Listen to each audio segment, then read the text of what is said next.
Hi, I'm Doug McKinlay and you're watching Adorama TV. I'm here at the Photo London event in central London at the stunning Somerset House. It's an event that brings book publishers, photographers and galleries together to chat about all things photography. And for us, that means we get the chance to talk to some of the participants. My guest today is the American photographer Diana Matar. Now, Diana has widely exhibited work in the UK, Ireland, Singapore, Germany and the United States. She's also been the recipient of a number of awards and grants. So Diana, welcome to the show. It's really great to have you here. Thank you. I'm really pleased to be talking to you, Doug. So I've been looking at some of your work online, really intrigued by a lot of it. I think it's very emotional. I really loved the stuff from Libya, partially because I've got a little bit of a personal interest in it, as I've been to Libya myself a couple times, although before the Arab Spring. Can you tell us a little bit how that work came about?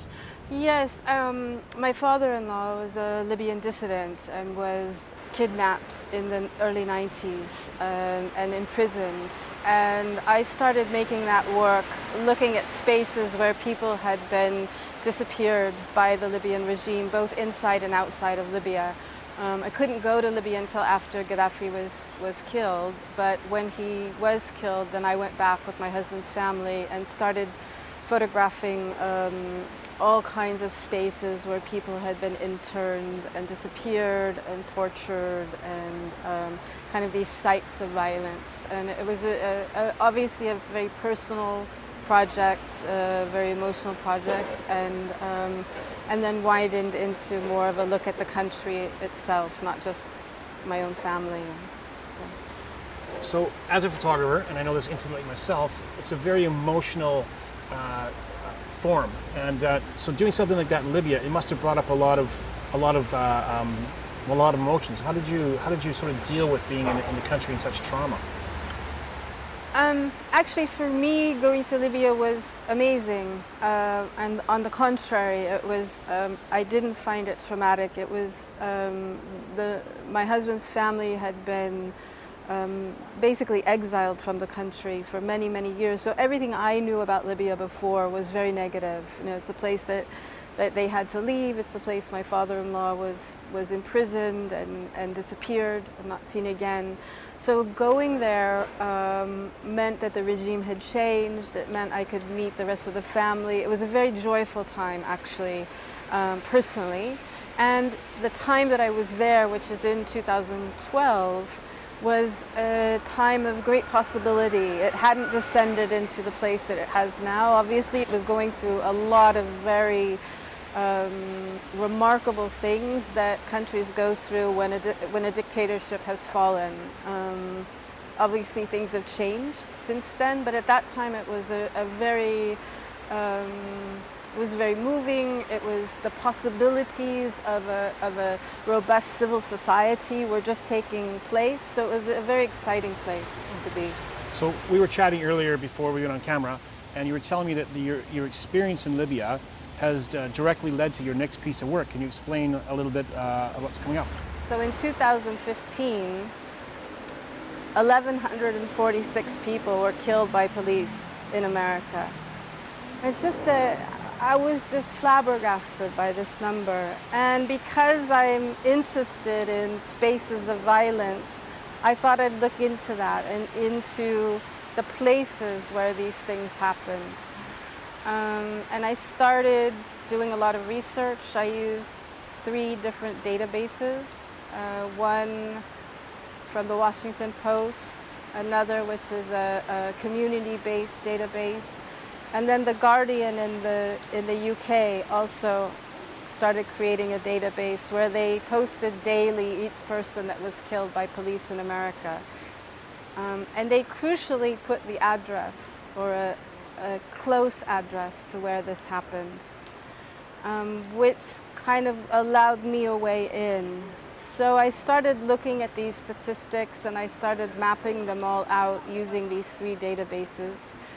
And I found that although the statistics change daily, a majority or almost 50% of the killings in each year seem to take place in these 6 Western states.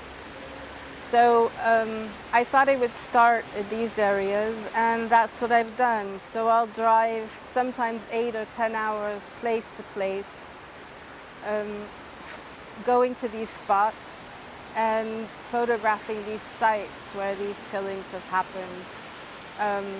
And I'm not approaching it as, they're not crime photos, they're not,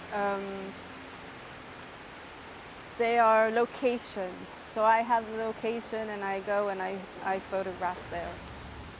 So with this new work that you're bringing out, how do you expect, or what do you want the viewer to react? How do you want the viewer to react to your work? That's such an interesting question because it's a very loaded subject. And I think what I'm trying to do is take down the heat a bit.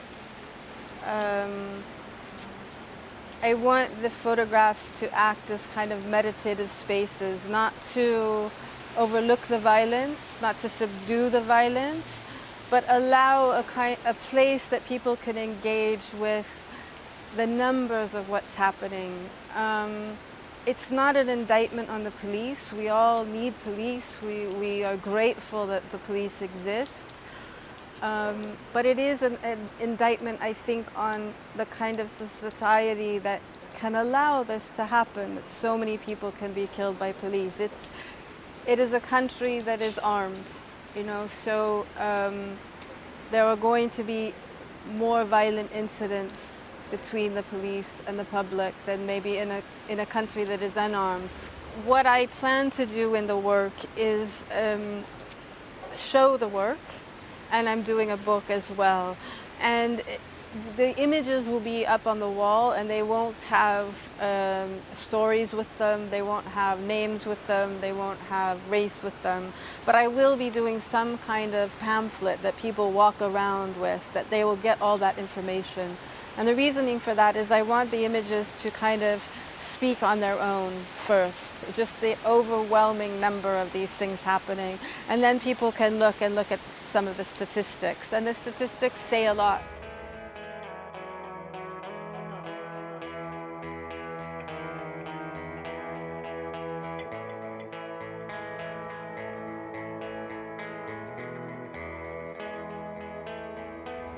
For this body of work, this massive body of work, you've switched over to the dark side, into the digital world. And Yeah. How are you finding that? I probably won't do it again, but I'm finding it incredibly liberating. I mean, as I said, I go from, you know, spending 2 to 3 hours setting up and shooting a photograph to arriving and just shooting very quickly and responding to whatever light is there. So, yeah, it's liberating. How important are events like Photo London to your kind of work? Oh, really, really important, I think, on so many levels, actually. I mean, first of all, you know, I'm shown in a gallery. My gallery shows my work here. It's a very important outlet for work. People see it.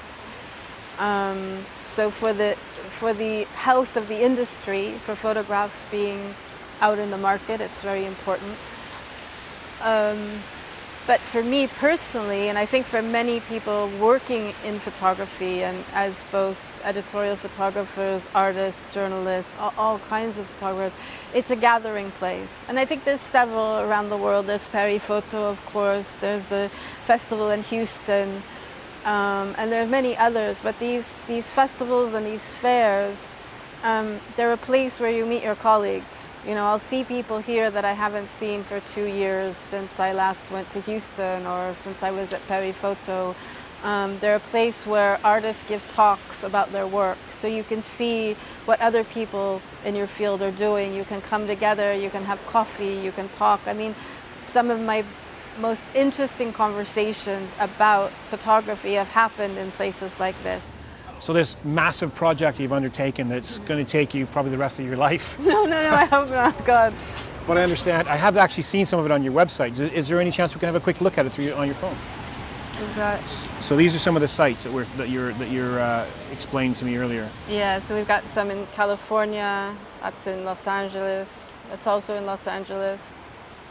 This is in Southern California, Texas. Now, we're looking at images that are black and white, shot on digital, and then you've converted them in the computer, correct? Yeah, well, I've kind of used the black and white filter when I shoot.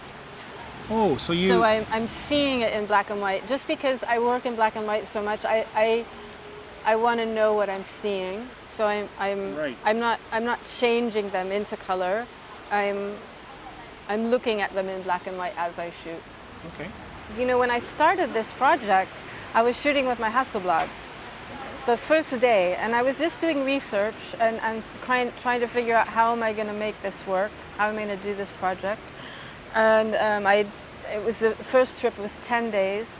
And the very first day, I was using my Hasselblad, and then I used a digital camera, a little one, just to mark the spot. Like a Polaroid. Like a Polaroid, to mark the spot, then mark the paper that said who was killed there, where it was, just so I have a record of keeping, so I can, in the end, I have a tally of who was where and everything, because it's really hard to keep all that information together. And I really liked the photographs that I was doing digitally, and I thought, well, I just did these calculations in my head very quickly about film and cost and time, and I thought, they're not going to be big, these images, so why not shoot them digitally? See, we're going to convert Diana to digital for sure. No way. No, that's not true. I'm a film photographer. Is this project? That's fantastic. I'm really looking forward to seeing it when it's finished. Well, Diana, thank you very much for joining us. It's been really insightful. I've learned a lot. So that's it from me. I'm Doug McKinlay for Adorama TV. Don't forget, you can subscribe to Adorama TV for more great tips and tricks, and tell us what you think. You can like, comment, or share this video. And please stop by the Adorama Learning Center for more great tips and tricks.